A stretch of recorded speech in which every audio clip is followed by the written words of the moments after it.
তো দিনটা ছিল 14 তারিখ। তো চলো শুরু করছি। No junk food, only home cook food. তো প্রথমে খেয়ে নিয়েছিলাম 1 গ্লাস অ্যাপেল সাইডার ভিনিগার, তার সাথে ছিল একটা কলা, আর যেটা আমি আজকে লাঞ্চে নিয়ে যাব সেটাই একটু মা আমাকে দিয়ে দিয়েছিল, অল্প একটু, মানে সব ভেজিটেবলস ফ্রাই করা, সেটা খেয়ে নিয়েছি। আর অফিসে গিয়ে একটু চিয়া সিডসের জলও কিন্তু খেয়েছে, সেটার ক্লিপ নেওয়া হয়নি। আর এটা ছিল নুন চিনি লেবুর জল, তো সেটা খেয়ে নিলাম। আর আজকে লাঞ্চে এই যে 1 বাটি আমি সব কালো ছোলা, ডিম, এর মধ্যেই ডিমটা ফাটিয়ে দিয়েছিলাম, বেশ ভালো লেগেছে কিন্তু খেতে। আমি কিন্তু প্রতিদিন একটু ডিফারেন্ট খাওয়ার চেষ্টা করছি।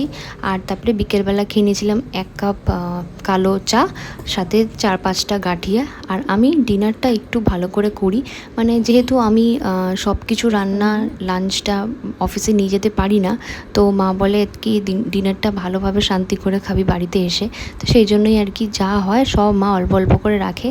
আর আজকে তো আমার ফেভারিট জিনিস হয়েছে, মানে প্রায় 5-7 বছর পর আমার বাড়িতে হয়েছে, সেটা হচ্ছে মোচা।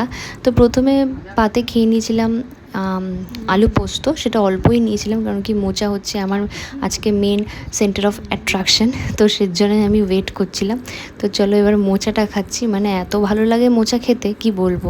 কিন্তু আমাদের বাড়িতে সেটা হয়ই না, কারণ কি এত বেশি ওটা খাটনির কাজ, এত ছাড়ানো, তো মা এটা করতে চায় না, তাই জন্য আমাদের হয় না। আর তারপরে সাথে ছিল ডিমের অমলেট করে ঝোল, যেটা কিন্তু আমাদের দুজনেরই খুব ভালো লাগে। হ্যাঁ, তো অমলেট করে ঝোলটা আমার রিসেন্টলি ফেভারিট লিস্টে পড়েছে। আগে আমি এমনি ঝোলটাই বেশি পছন্দ করতাম। তো ব্যাস এরকমভাবেই আমার আজকে সিরিজটা শেষ হলো। তো চলো এরকম সিরিজ আমি এক এক করে আনছি, তোমাদের আশা করি ভালো লাগছে। আর দিনটা শেষ করলাম এই 1 কাপ গ্রিন টি খেয়ে। তো চলো বাই, নেক্সট ভিডিওতে দেখা হচ্ছে, টাটা।